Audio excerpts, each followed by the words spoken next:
Jeg har valgt at fortælle om, hvornår og hvorfor vi mennesker vi har udviklet, som vi har. Og til at starte med, så vil jeg lige introducere til, hvad jeg vil snakke om her i den her præsentation. Jeg vil først snakke lidt om, hvorfor jeg har valgt det her emne. Så vil jeg fortælle lidt om, hvorfor vi mennesker vi begyndte at gå på to ben. Hvorfor vores hudfarve skiftede, og så lidt om, hvornår den egentlig gjorde det.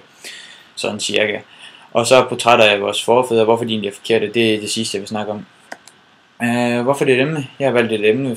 Det var, at vi blev stillet en opgave, hvor vi skulle fortælle om et videnskabeligt emne, som vi synes, der var spændende. Og det valgte jeg så det her emne efter en lang tids søgning på videnskab.dk.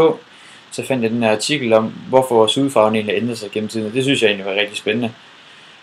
En af grundene til den her artikel lavet, det er fordi, der var en læser fra Skandinavien, der spurgte, hvorfor hendes hud ikke kunne tåle så meget sol. Og det var så noget med hudfarveændringer og så videre, og det var der så en professor fra Aarhus Universitet, der har svaret på.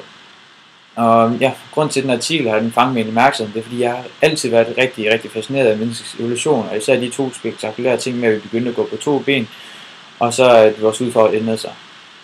Og til at starte med, så vil jeg fortælle lidt om varmen, der fik mennesker på to ben, hvorfor vi gik på to ben.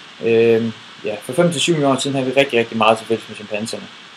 Vi gik begge to på 4 ben, og det gjorde så, at vi havde et rigtig stort overfladeareal, der var udsat for solstråler. Og da vi mennesker ikke kunne tåle en stigning i kropstemperaturen på mere end 5 grader, før vi fik hedeslag eller sågar besvimede, så valgte vi igennem en lang årrække at evolutionere, som vi gik på to ben. Og det gjorde så, at vi fik et mindre overfladeareal, der var udsat for solstråler. Ud af det, så udviklede vi også en masse ekstra svedkilder til at komme af med vores varme. Men nok om det. For cirka 1,8 millioner år siden, der begyndte udvandringen fra Afrika. Og nu vil jeg fortælle lidt om, hvorfor vi mennesker blev hvide.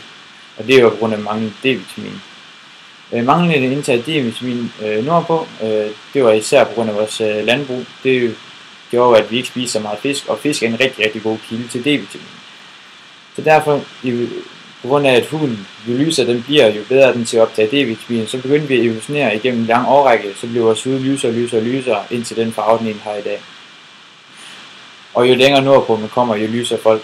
Og dog, fordi der er alligevel dem oppe på Grønland, de har ikke lige så meget sol, som vi har i Danmark for eksempel, men de spiser en masse fisk, som er en rigtig god kilde til D-vitamin, som jeg også sagde før. Så det har gjort, at de stadig har beholdt noget af deres farve. De er stadig ikke så mørke som rigtige afrikanere, men de er stadig lidt mørkere end vi nordlige europæere vi er. Hvornår skiftede hudfarven? Vores hudfarve den skiftede rigtig lang tid efter vores forfædre de forlod Afrika. Den skiftede faktisk først mellem ca. 6-10.000 år siden.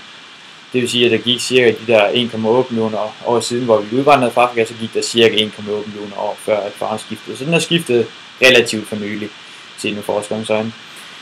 Og så, som jeg sagt før, så har jeg stadig ikke helt skiftet jo længere nordpå det kommer det der med, hvor godt man egentlig indtager D-vitamin gennem sin kost. Det har også afhænger helt af, så afhænger din hudfarve helt af, hvordan det kommer til at se ud. Og så vil jeg fortælle lidt om portrætter af vores forfædre, og hvorfor de er forkerte. Ja, I tænker nok, hvordan kan det være portrætter af vores forfædre, de er forkerte. Men det er det faktisk. Fordi at der er en forsker, Peter C. Kjærsgaard, der har lavet den her undersøgelse. Han har indledt et samarbejde med verdensførende restaurationskunstnere, der skal være med til at rekonstruere forhistoriske billeder og malerier, hovedsageligt her i Nordeuropa, hvor vores hudfarve den så blev lysere.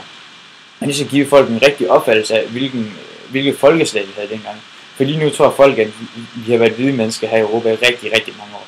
Og det har vi jo egentlig ikke. Og derfor på Moskov Museum vil der inden for den næste årrække blive udstillet en ny kollektion, hvor at alle de forhistoriske malerier er blevet om til sorte mennesker, for at give folk det rigtige opfattelse af, hvordan udviklingen har været her i Europa. Det var så det, jeg havde at sige den her fremlæggelse om hvide mennesker og hvordan vi kommer på to ben. Jeg håber, I nød det. Tak for jer.